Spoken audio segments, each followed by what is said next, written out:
Backcourt pressure being applied here by the Cowboys. Galanza though breaks free. Galanza short on the layup this time. Oh man. Mabulak right there to put it back in. It's the rock.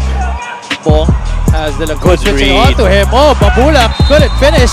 Napaganda pa para kay Mike Mabulak.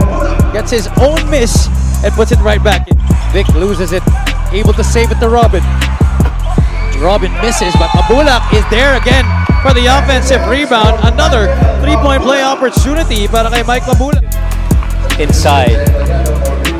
I see that. He got that ball. McCoy Marcos was a little bit late. That's gonna happen here. Mabulak still has it. Gotta take it. And they lose that, the 2-for-1 now. Mabulak inside. Oh, making mincemeat of the defense of Art De La Cruz. Vic Manuel also spoke to the guards of their team. Sabi niya na na-scout na sila ng kalaban, lalo na siya at si Mabulak for this second half. So they really have to step up in terms of scoring. Chance to tie or take the lead here with a 3 for Pangasinan. They go once again inside to the Komodo Dragon. That for the Heat Waves, and so he got beat. Ooh, nice backdoor. And Mabulak scores once again, plus the foul. Short on the 3, kind of heat check para sa kanya.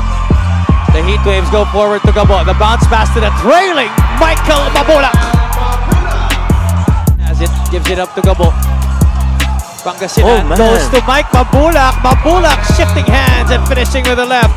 92. De Gregorio has the basketball against Josh Giab. De Gregorio finds Mabulak. And Mabulak gets the 2 points. 96 to 94.